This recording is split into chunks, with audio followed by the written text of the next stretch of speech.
Income tax में pan और आधार link करने की लास्ट डेट 31 मार्च 2023 है। अब उसको एक प्रेस रिलीज के माध्यम से इन्फॉर्म किया गया है कि इस डेट को एक्सटेंड किया जा रहा है। लेकिन आपको ध्यान रखना है कि जो ये डेट एक्सटेंड की जा रही है, इसके साथ-साथ उन्होंने रूल्स भी दे दिए हैं। यानी प्रेस रिलीज के साथ-साथ उन्होंने जो रूल्स प्रिस्क्राइब करे हैं, वो भी आ गए हैं। तो हम लोग प्रेस रिलीज की चर्चा के साथ-साथ उन रूल्स को भी देखेंगे और वो रूल्स देखना बहुत ज़रूरी है क्योंकि वहीं से आपके कॉन्सिक्वेंसेस भी शुरू हो रहे हैं। तो ये मत समझिए कि डेट जो एक्सटेंड हो गई है, तो डेट एक्सटेंड होने के अलावा उन चीज़ों को भी समझना आपके लिए बहुत आवश्यक होगा।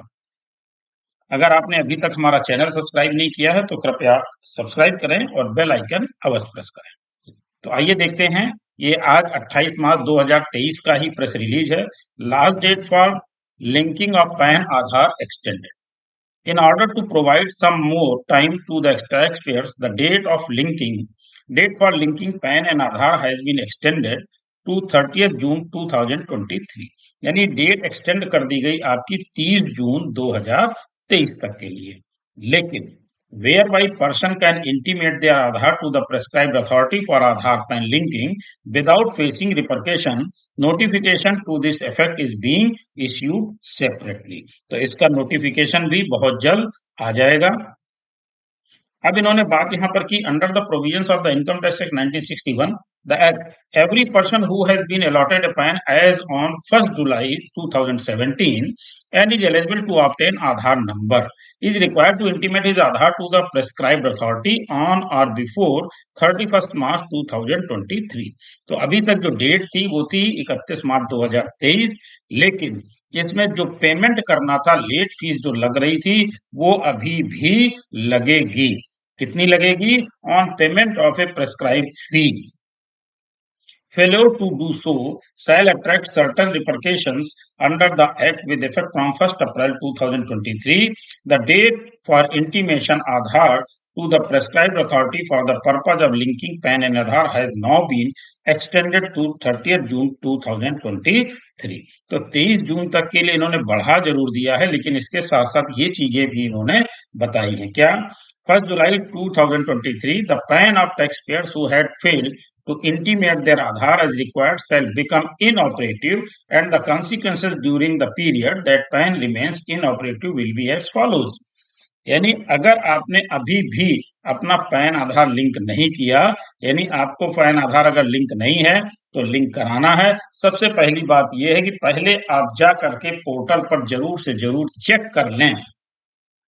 मैंने इसके पहले वीडियो जो अपलोड किए हैं उसमें बताया भी है कि आपको पोर्टल पर जाकर के कैसे इसको चेक करना है। तो उस वीडियो में आप देख लें और चेक जरूर कर लें, क्योंकि बहुत सारे लोगों का फोन आता है कि उन्होंने कई लोगों के पास गए और वहां पर उन्होंने 1000 रुपए का चालान जमा करा दिया, जबकि ऑलरेडी उनका आधार पैन से लिंक था। तो वो 1000 रुपए उन्होंने जमा करके अपना नुकसान कर लिया। इसलिए सबसे पहले आप ये ध्यान दीजिए, पहले उसका स्टेटस जरूर चेक करिए और चेक करने के बाद ही लेट फीस जमा करिए।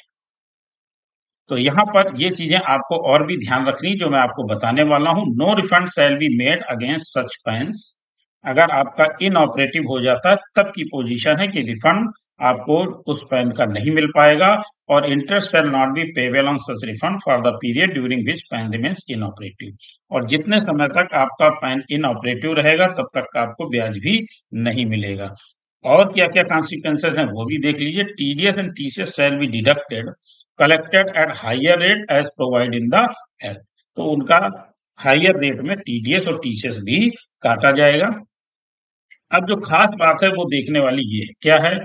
The pan can be made operative again in 30 days.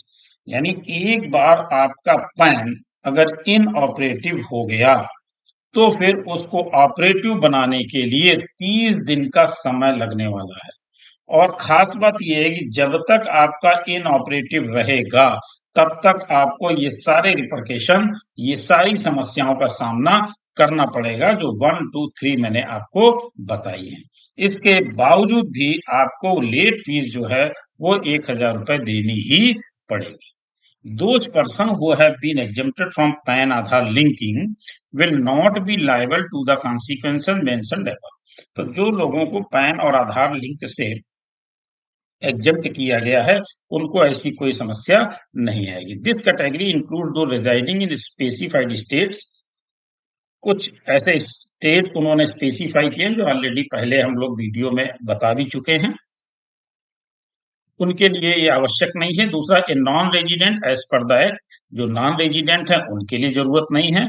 N individual who is not a citizen of India, जो भारत के नागरिक नहीं है, और individuals of the age of 80 years और more at any time during the previous year, और जो 80 साल या उससे ऊपर के हो गए हैं, उनके लिए भी पैन आधार लिंक करने की आवश्यकता नहीं है। साथ ही इन्होंने बताया कि stated that more than 51 crore PAN have already been linked with Aadhaar till date, यानी आज तक 51 करोड़ से अधिक पैन और आधार लिंक हो चुके हैं।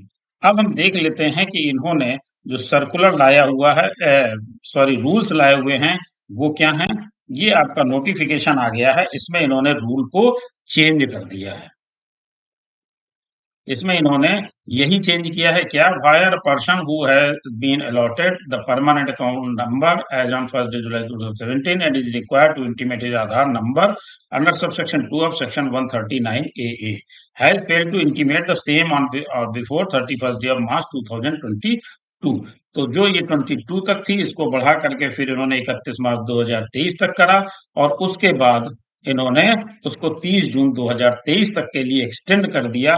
लेकिन यहाँ पर जो खास बात चेंज कर दी वो ये कि permanent account number shall become operative within 30 days from the date of intimation of Aadhaar number. तो जब आप आधार नंबर उसमें लिंक करेंगे, तब आपका 30 दिन का समय लेगा, पहली चीज। दूसरी चीज ये कि जब तक आप आधार नंबर से पैन को लिंक नहीं करेंगे, तब तक वो इनऑपरेटिव ही रहेगा, तो उसके कॉन्सिक्वेंसेस अलग रहेंगे। तो इसलिए आप इसको जरूर से समझ लें कि आपको हर हाल में 30 जून 2023 तक अपना आधार पैन से लिंक कर लेना है।